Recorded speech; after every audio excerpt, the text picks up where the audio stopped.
Well, hello and good evening to those of you listening on our live streams from YouTube and TuneIn. And of course, all of you that download our podcast on iTunes and Podomatic. I'm Jason, and you're listening to the Disclosure Media Network. Again, don't forget to subscribe to us by going to our website, disclosuremedia.net. Today, it's Monday, March 2nd, 2015. Tonight, we welcome a wonderful guest, Ted Peters, who will be discussing his book, UFOs, God's Chariots, Spirituality, Ancient Aliens, and Religious Yearnings in the Age of Extraterrestrials. Ted Peters is Emeritus Professor of Systematic Theology and Ethics at Pacific Lutheran Theological Seminary and the Graduate Theological Union in Berkeley, California.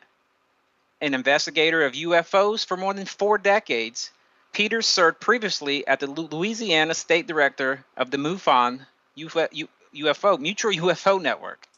He co-edits the journal Theology and Science at the Center for Theology and the Natural Sciences. And he has authored and edited more than 24 books on theology as related to faith and science. For more information on Ted Peters, please visit his website, www.tedstimelytake.com. Ted, welcome to the program. Thanks for sharing your time with us. How are you doing tonight? Well, Jason, thank you for inviting me to Disclosure Radio. I'm doing just hunky-dory. I hope that you are. I'm doing great. You know, we've got another winter blast coming our way, so I'm just bracing for that. For those who aren't familiar with your work, Ted, why don't you tell the folks, the listeners, a little bit about yourself and how you got into UFOs? Well, I'm a Lutheran pastor, but I specialize in research and teaching in the area of religion and natural science. And in Berkeley, where it was 65 degrees and sunny today, I hesitate to mention, Man.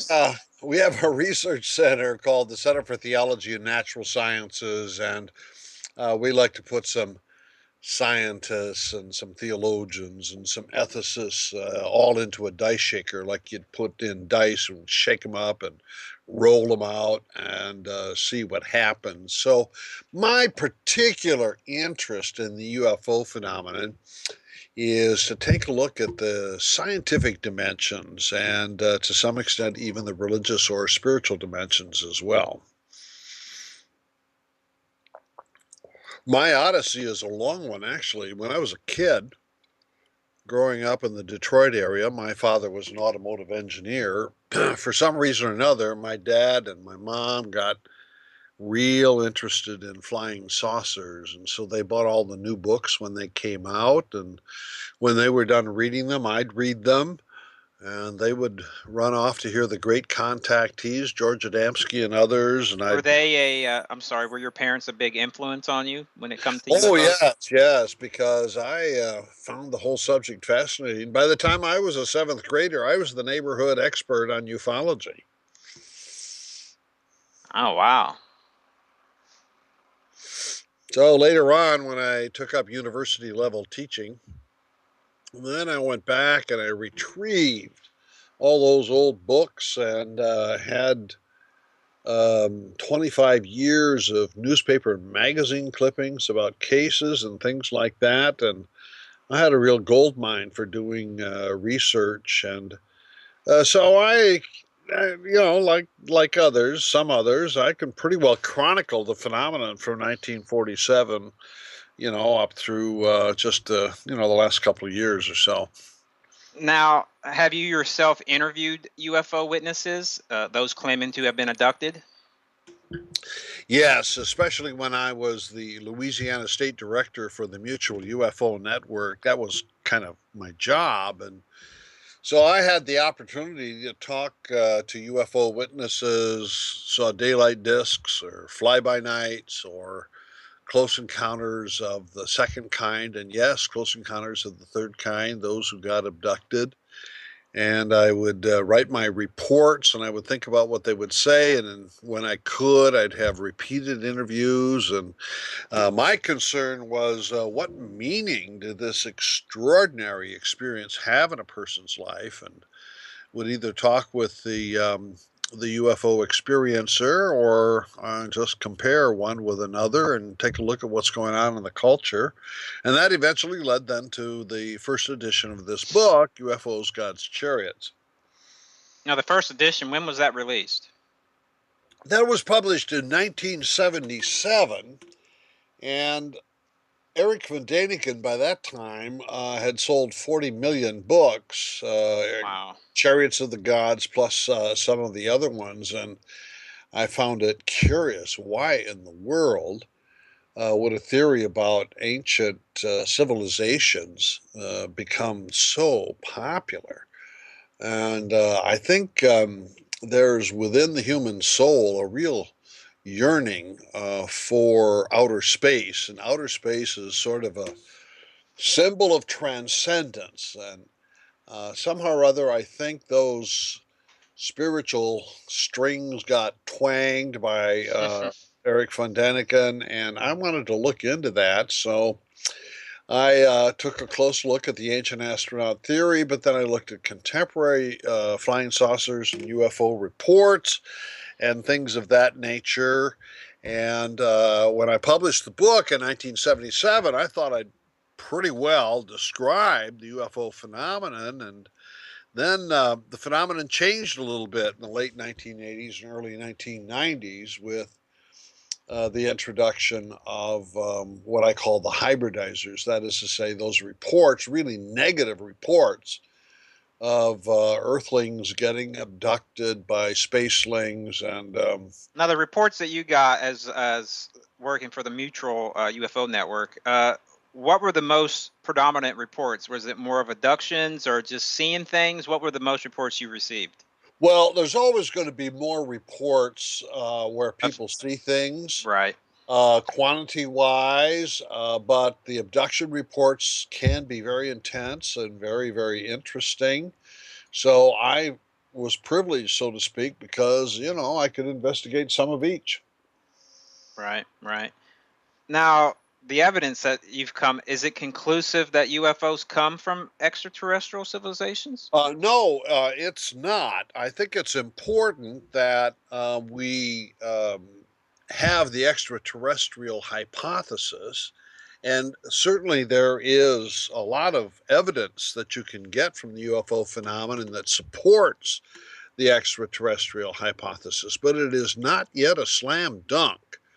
And one of the main reasons is that for good or ill, we trust our natural scientists in our society. Right. And the scientists, they want statistics and principles, and UFO evidence is anecdotal in character, and that doesn't count.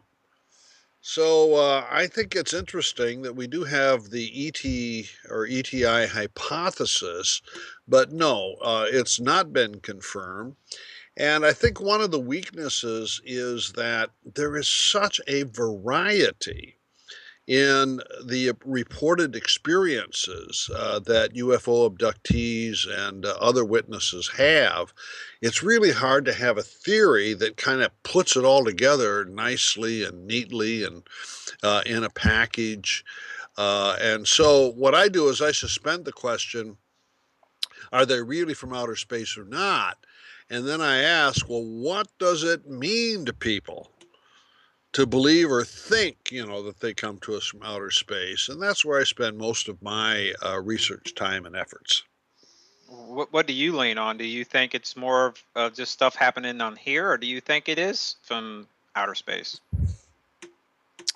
I hope they come from outer space.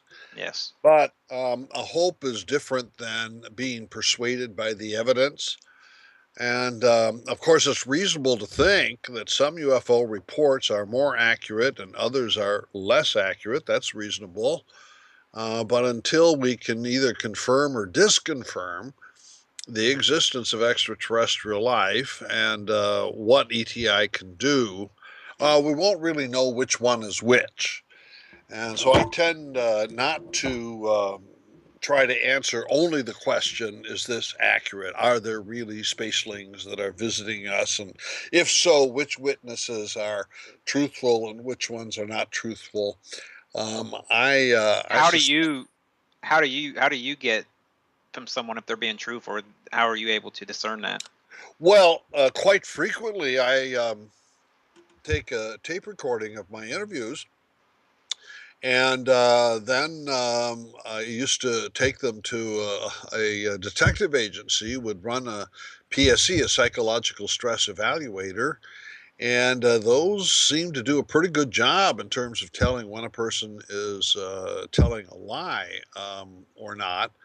I recall one case where it was a mother and son. The son was 12, and they had a close encounter of the second kind. That is to say, UFO within 500 feet, and they were able to see it over a 20-minute period of time. And so, when in my interview, I asked them, could I please tape record this? And I would take it to a detective agency for PSE analysis. Oh, yeah, that was fine. And the boy drew me a picture of the flying saucer, and the mother gave me detailed analysis and everything. And the next day, my phone rang, and it was the mother, and she said, "Dr. Peters, did you take that tape yet to the detective agency for analysis?" I said, "No."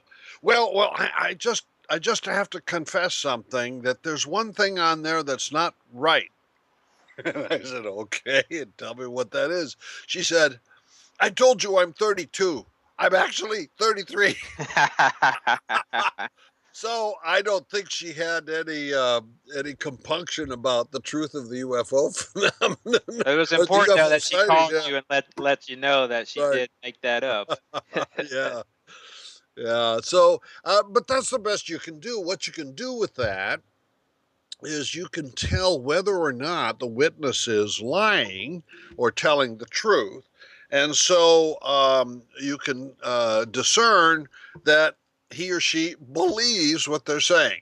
Okay, that still doesn't answer the objective question, what did they see? But certainly it does tell you, well, we've got somebody who's truthful here. So that's just kind of part of the routine of trying to get at the basics of the phenomenon. So this question. Oh, getting a little feedback there. This question gets asked a lot, and from the ancient astronauts and stuff. Do you think visitors from space, the ancient astronauts, are responsible for jumpstarting human evolution and advancing our civilization on Earth as we know it right now? My own opinion, and I cannot be certain of this, my own opinion is no, I don't think so. And there are two stages to this argument, as you're undoubtedly aware, Jason. One is the genetic argument that somehow, allegedly, the ancient aliens had seeded human genetic development so as to speed up our evolutionary progress and, of course, to develop intelligence.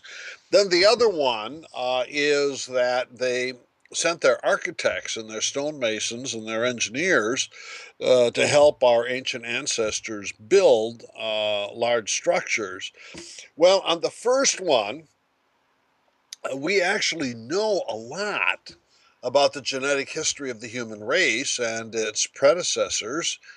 The HAP map, which has been developed by geneticists over the last 10 or 12 years or so, even though it's still a long ways from completion, really has a pretty good record going back hundreds of thousands of years with the evolution of the human genome. And let me just say, there aren't any gaps in there that would be filled by extraterrestrials. Now, that's not a slam dunk, but it's there's not really evidence in the human genome of what ancient astronaut theorists claim.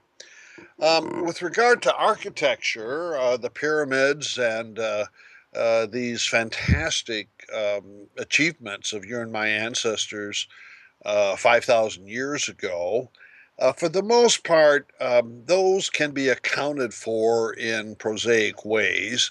The pyramids of Egypt, for example, we know how they were built. The instructions are in the insides. Sometimes even the name of the architect and the engineers and the contractors are all there. So we didn't need extraterrestrial engineers to build the pyramids of Egypt. Now that doesn't prove the ancient astronaut theory false. Right. It's just that you try to evaluate the evidence and look for the more plausible explanations. And right now, I tend to think that the more plausible explanations are without intervention by our friends in space. Okay. Now, are traditional religions due to mistaken interpretations of visitations by ancient astronauts? That's a good question, and it fits right along with what we have just been discussing. I tend to think not. I tend to think that the ancient astronaut theorists do not understand religious or spiritual sensibilities, and so they try to reinterpret ancient religious insights in terms of science and engineering, and don't quite get it. Don't quite get it right. There are. That doesn't mean necessarily that there weren't extraordinary experiences with visitors from space in the past, but the idea that somehow or other our ancestors were not smart enough to distinguish a being getting out of a spaceship from an Right. apparition of an angel or an insight into the divine nature or something like that. It seems like the descriptions would be a lot different.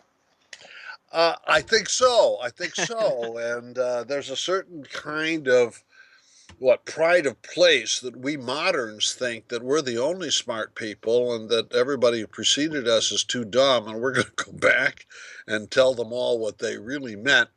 Um, Having said that, I still have the History 2 channel on almost every day, and I'm just as excited by the ancient Oh, yeah. astronaut shows as everybody else is. And, you keep asking, well, maybe they're right. Maybe they're right.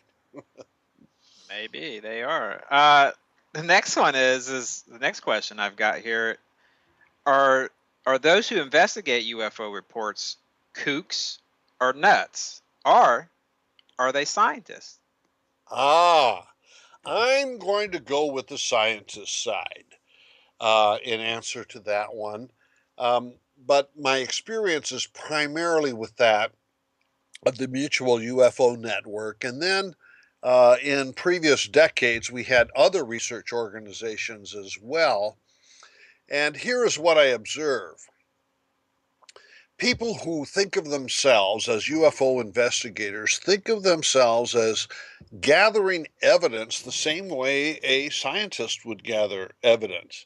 And when it comes to organizations such as MUFON, the leaders have PhDs in science, chemistry, physics, and so they're not unfamiliar with what counts as scientifically confirmable data and knowledge and theories and stuff like that.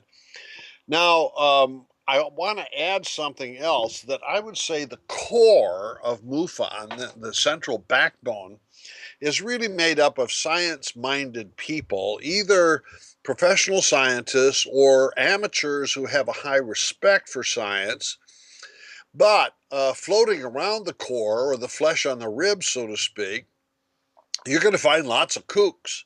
I'm from Berkeley. I have a high tolerance and even affection for kooks, nuts, and wackos. So I enjoy the UFO community, and it is the case that not everybody uh, uh, really thinks of themselves as cold and calculating and scientific in their approach.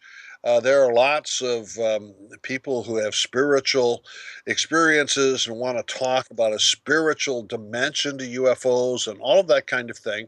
And that all belongs to the UFO phenomenon. So there is a scientific core, but on the other hand, around it, there is a lot of what I would think of as really delightful flakiness. I enjoy it all. Great, great. The next question is, if in the future we make contact with, I'm going to shorten this up with ETIs or extraterrestrial intelligence, where our religions on Earth face a crisis, will it collapse? I mean, will people just freak out? I mean, will that end, the Catholics and the different religions? I think that's a very legitimate question, and that is not necessarily limited to UFOs because it also applies to SETI or NASA. What if SETI or NASA confirms the existence of a race of intelligent creatures at Zeta 2 Reticuli or some other um, planetary system in the Milky Way?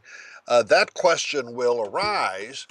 And I have noticed that in some of the popular media and even among some of our scientists, one of my favorite here is Paul Davies, who's astrobiologist at Arizona State University, who has been predicting since the 1980s that if we confirm the existence of extraterrestrial intelligent creatures, then all Earth's religions will collapse or, Oh, face this crisis. right. So I decided to study this empirically to the extent that you can. And so I conducted a survey. It's called the Peters ETI Religious Crisis Survey, in which I asked people. We looked at Roman Catholics and Eastern Orthodox and various kinds of Protestants, conservative and liberal, Buddhists, and to a lesser extent, we didn't quite get the numbers for the Hindus and the Muslims, but we certainly did get, some respondents, etc. And Mormons on that list, and then also people who self-identify as non-religious. And the non-religious people are actually, there are two types. There's the I'm spiritual but not religious type, and then there's the what one respondent said, I'm a stone atheist. So you got the atheists and the spiritual but not religious in that one category. Well, are you ready for the answer? Should we have a drum roll? Dun, dun, dun, dun, dun, dun, Okay, dun. good. Overwhelmingly, we're talking 90% plus of all these religious traditions said, no, my belief system will not be compromised, face a crisis, or whatever in the event that we meet extraterrestrial intelligent neighbors. And in some cases, they like celebrated. My favorite line was a mainline Protestant who said, "I'd share a pew with an alien any Sunday." Hmm. So it just showed that people who self-identify as religious are not, or at least they think they will not have a problem. When we get to that self-identified non-religious category, which includes the two subcategories, they of course say the same thing, that their own positions will not be compromised. But then I ask another question, and the other question is this: do you think other religious people will have a problem even if you don't? And the self-identified non-religious said, yes, all those people in the traditional religions, they're going to face a crisis. So what I think I have discovered is that the rumor or the idea that religion is fragile and going to break when we meet ETI, I think that is the product of the imagination of people who think of themselves as non-religious. Do NASA and SETI scientists believe in UFOs? No. Oh, Um, really? Publicly, they don't. I have talked more with SETI scientists about this, and they really want to distance themselves from anyone interested in UFOs. In fact, it's almost an unwritten rule that if you're interested in NASA or SETI, you'd better stay away from UFOs, but not the other way around. The UFO people, they love NASA and SETI too, you know. Anything having to do with space is exciting. Right. But NASA and SETI people tend to say that those people who are really interested in UFOs are non-scientific, and that NASA and SETI are the only organizations that represent authentic science. My observation that I make in this book is that that's not true. That there is this core of UFO researchers who really think of themselves as being scientific, and in some cases, they actually have the credentials to do good science. And so it's not accurate to just disregard people in the UFO community as being unscientific. Now, you talk about the ETI myth. How can scientists believe in a myth? Well, that's a good question. Almost all scientists I know really bristle when I start using the word myth. And by myth, what I refer to is a structure of interpretation that's based upon unconfirmed assumptions. And the biggest unconfirmed assumption that you'll see made frequently by scientists at SETI or NASA, and almost always made by UFO scientists, is the following: that evolution, biological evolution, is progressive, and therefore, if biological evolution takes place on another planet and lasts longer than it has on Earth, that it will produce creatures who are more intelligent, more advanced in science and technology than we are. I call that belief a myth because there's no empirical evidence whatsoever. In addition to that, it is contradicted by our leading evolutionary biologists, Francisco Ayala, for example, or just recently having passed away, Stephen Jay Gould and Ernst Mayr, who argue there is no such thing as progress in evolution. And no matter how many billions of years you give evolution, there is no reason to think that evolution would produce more intelligence and more technology, etc. So, not only is this assumption about evolution being progressive unconfirmed, you actually have some of the best scientists who say it's wrong. Yet, without that belief, there's no justification for searching for intelligent life, you know, on distant planets. So I just like to point that out and ask the question. I ask this to scientists as well as to UFO people: why do you believe this? And do you think that you're going to get it confirmed or disconfirmed? I myself would like to think it's true, frankly.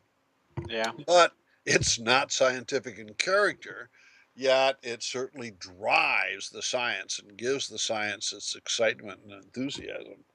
Indeed, indeed.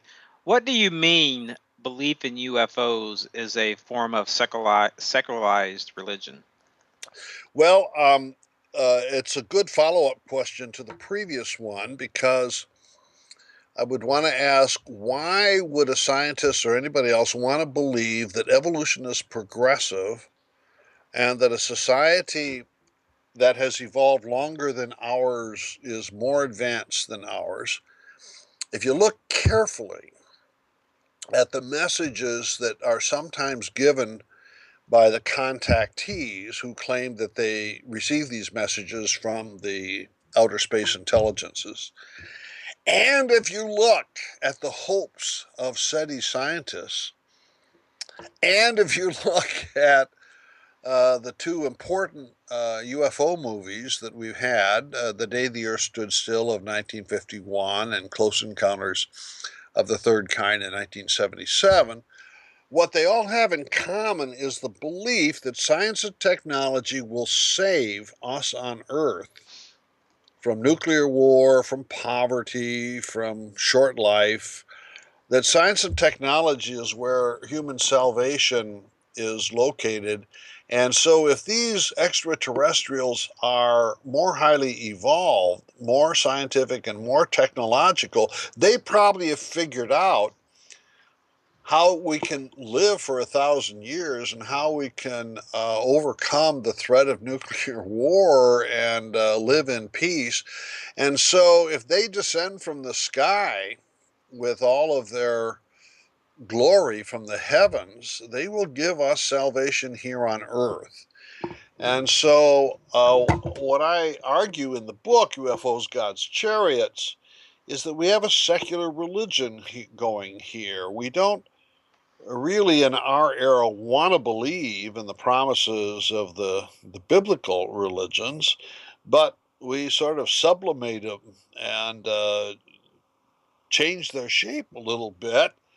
And instead of asking God to save us from self-destruction, we're asking science and technology, especially in extraterrestrial science and technology, to save us. So that's the theme I developed there. And it's a form of the ETI myth. And curiously, it's a myth that even a scientifically educated person can believe and appear to be very secular, but it's just riddled with religious and spiritual sensibilities from beginning to end. Now, this is also another question with that. And then what do you mean by SETI Hope for Contact? Is that what? Yeah, SETI Hope for Contact is a form of socialized religion. Is that the same thing, basically? Yeah, it's a form of secularized religion. And I want to say, I just want to point this out.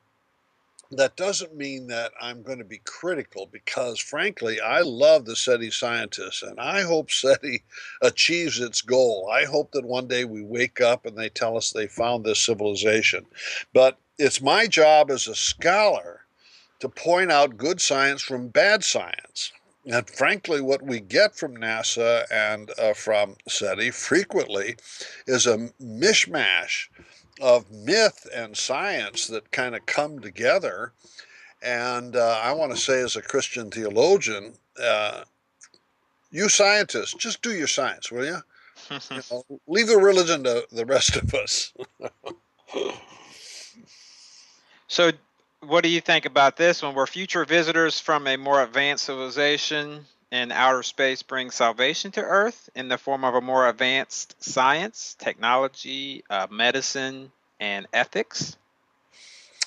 Well, let me say, I would hope that they would, but if what we've learned about the human race here on Earth is any measure, the answer is no, it's not likely to happen because when we look at the last 3 centuries of life on Earth and the tremendous leaps forward that we have made in scientific knowledge and technological achievement, look at the bombs we have made and the drones we fly and the machine guns we shoot, that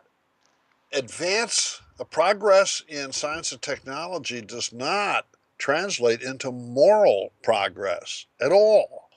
If anything, we can increase our ability to shed blood.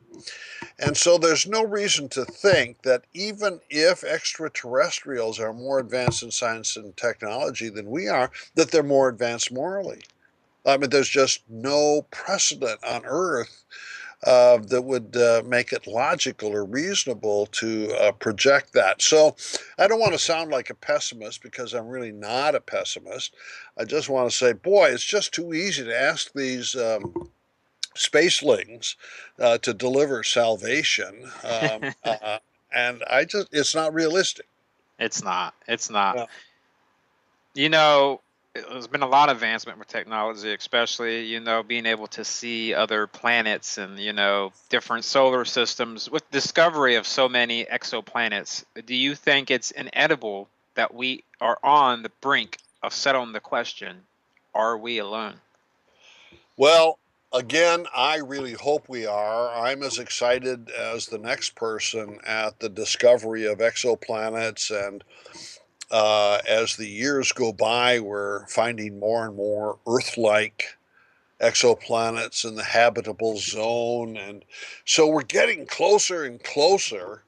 You get the feeling we're getting closer and closer, and just the sheer number of exoplanets that are likely to be exist in our Milky Way is so huge that even the most pessimistic evolutionary biologists could be wrong because the statistical chances of intelligent life developing somewhere go up, because of the sheer number of planets that could host them. So I think there's good reason for us to be expectant.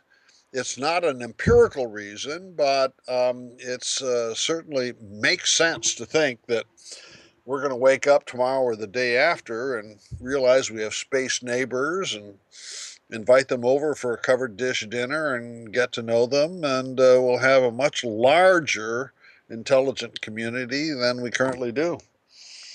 I recently had a guest on, and her theory, one of her theories, is that we're actually the aliens ourselves. We came here, and that's could be. I don't know what your take is on that, but she believes the Hopi and of course some of the other ancient tribes that they actually came to this planet looking for a better place to live. What do you think about that? I just don't think the evidence is there for that. Yeah. Because we just know too much about the migratory history of our ancestors. We know a lot, again, about the genomic history of our ancestors. There doesn't seem to be room in paleoanthropological knowledge, for that kind of a jump start or input from space. Then there's another issue that's a philosophical one, and it goes like this.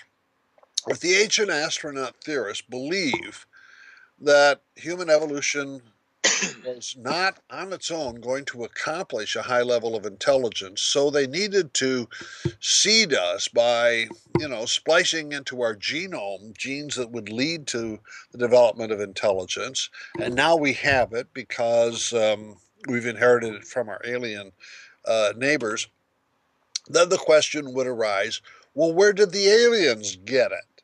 Who seeded them? Right. And then you get this problem of an infinite regress, going back and back to see where intelligence had first made its appearance, now on a cosmic stage rather than just a terrestrial stage. So that's a bit of a philosophical problem that ancient astronaut theorists, I think, need to confront. Yeah, yeah. So should Christians believe that God has become incarnate many times for each intelligent species on each planet in space? That is an interesting debate. I don't take it up in the UFO book, but I'm working with some scholars here in Berkeley on another book in which we are going to debate that. There are good theological reasons within Christian thinking to go either way. Oh, there's just one incarnation on earth that is God's saving action for the whole of the physical cosmos. And then there's a separate argument that would say, my goodness, for every intelligent species, God would self-communicate so that a relationship could develop between each intelligent species and its creator.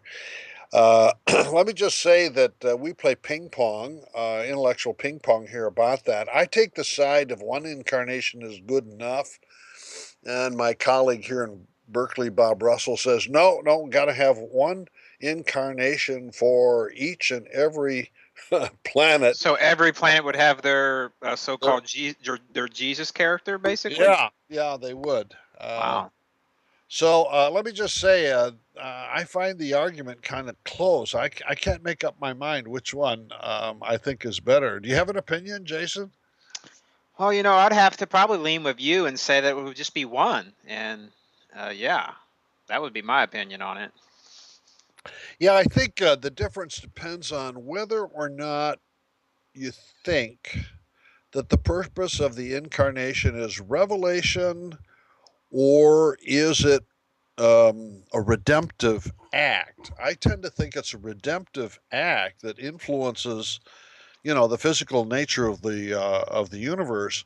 Whereas my friend Bob has to argue, no, what incarnation does is it is a form of communication. God communicates to hearts and minds of intelligent creatures.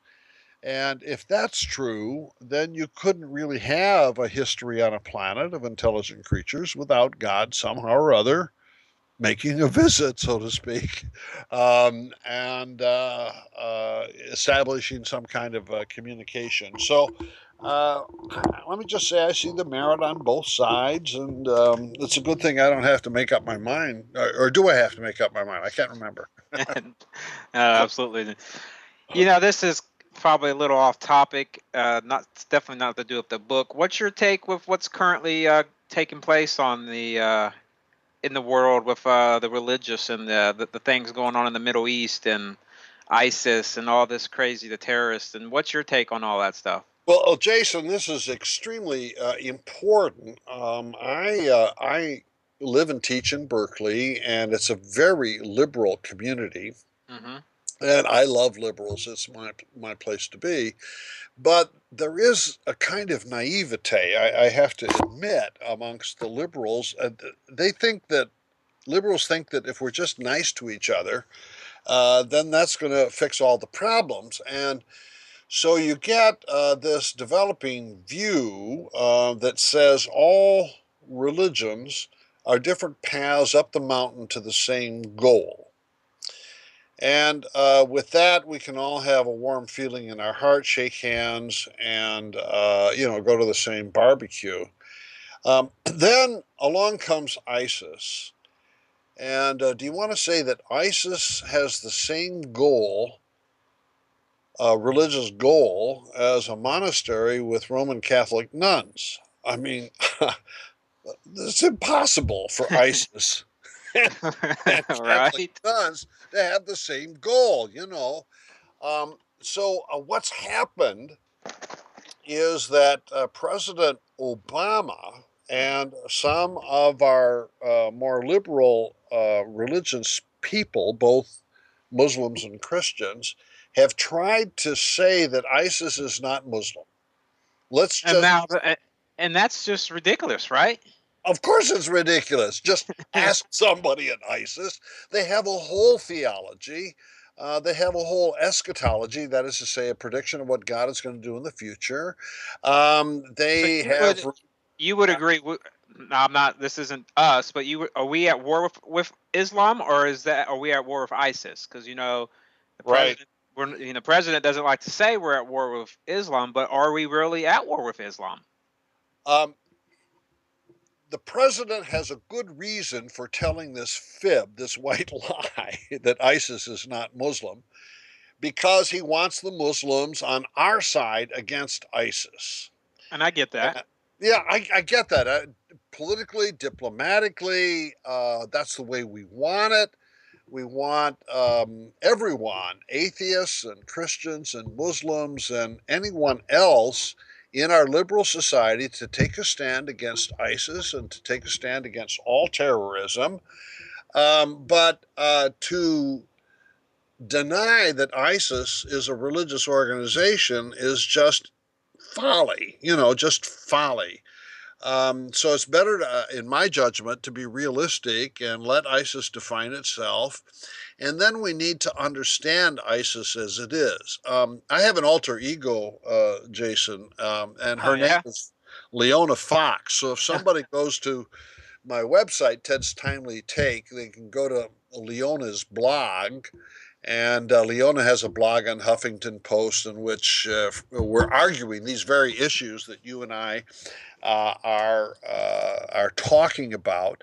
And I think it is possible for a religion to be violent, and Absolutely.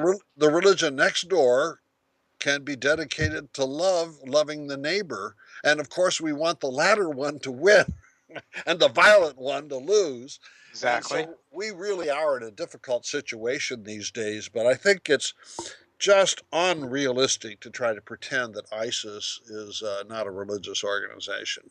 It really is. And do you think the president was wrong in comparing ISIS with the Crusades and the Inquisition? Do you think that was something fair to do? Yeah, that is wrong because it's like two kids in the schoolyard who are fighting, and the teacher breaks it up, and they say, "Well, he hit me first. No, he hit me first." And you never get out of that mess. I think the better comparison is the Ku Klux Klan with Yes. ISIS. Yes. Because Ku Klux, and I went to a meeting one time as a scholar with a historian. The guards at the gate said, "Well, professors, welcome." So, at any rate, so I went to the Ku Klux Klan meeting, and they're just filled with Christian symbols, Yes. including the cross. But they have this message that is very hateful in character. And so most Christians are going to say, well, we're not going to be Ku Klux Klanners. We have a religion of love and compassion. And I think that's what most Muslims around the world are going to say about ISIS. We have a religion of compassion, and ISIS just doesn't represent that. And so, at any rate, if I were Obama, I'd say, well, Ku Klux Klan, ISIS, they look kind of alike. But stop all this stuff about the Crusades. The history is way Why? too Yeah. complex, Yeah. to just allude to those things. I just don't understand why he brings those things up. I really don't. I don't know why he brings it. Just seems like he just brings more fire to the battle, with those kind of statements. Right, right. But I would agree with what you suggested earlier, Jason. What we want to avoid at all costs is to say that America is at war against Islam. We can't allow that to be said because American Muslims Right. are opposed to ISIS, and they, in a sense, belong to us, so to speak. And so we got to be careful about how we speak, so that the Muslims who believe in love and justice are united with all of us who believe in love and justice. Correct. Correct. So Ted, what do you have coming up new? What do you got? You got any new books coming out? Do you have any new documentaries that you'll be appearing on? I know you've been on Ancient Aliens, and most recently you were on Unsealed. So do you have anything new coming out? Well, I'm glad that you saw the Ancient Aliens and the Unsealed. And I don't have much in the way of media coming out. I'm basically a writer. But as I suggested earlier, with my colleagues here in Berkeley at the Center for Theology and Natural Sciences, we are working on a large project called astrotheology.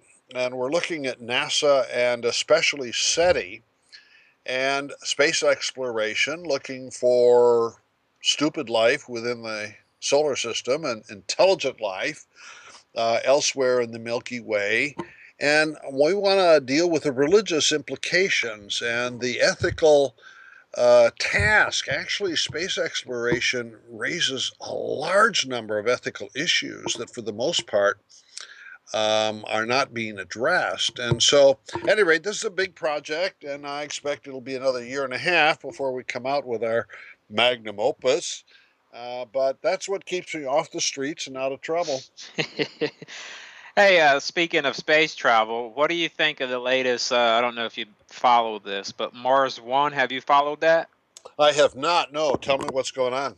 Basically, they want to send people to Mars, and they've got a contest that they've had, and they've whittled it down to 100 contestants, I guess, and they want to send groups of 4, I think it is, to Mars. Every year, they would send a group of 4 and eventually build it up to 100 people, and basically start, and you wouldn't get to come back. It's a one-way ticket to Mars. And that's and I guess they want to raise money by doing a reality show about it. So it's very curious, but they want to send folks to Mars and start a new civilization, I guess. Well, now that you mention it, yes, I do know a little bit about this. One Muslim mufti has issued a fatwa against the one-way ticket because It said it's a suicide. it's a form of suicide. Yeah. I hesitate to agree with that. I have to pat them on the back and say, Would you go? "Oh, I don't know if I would go or not, simply because of my age. I think if I Right. were 20, I probably would love to go, actually. I don't like small places like spaceships, by the way. Yeah, I But know. I be that as say, it may, the adventure, the call of adventure is just so exciting. And when we take a look at history, especially modern history, so many adventurers have gone new places and done new things, and so I like the spirit of Mars One. I'm a little more familiar with the Mars Society than I am with the Mars One project, but the Mars Society thinks exactly the same way. I want to say more power to them. Uh, it's an awfully big mountain to climb, but if they can climb it, great. well, Ted, I want to thank you for sharing your time with us. It's been great having you on. Whenever you want to come back on it, I would be more than loving to have you on. Well, Jason, it's been a delight, and keep up your good work at Disclosure Radio. Hey, Ted, you do the same.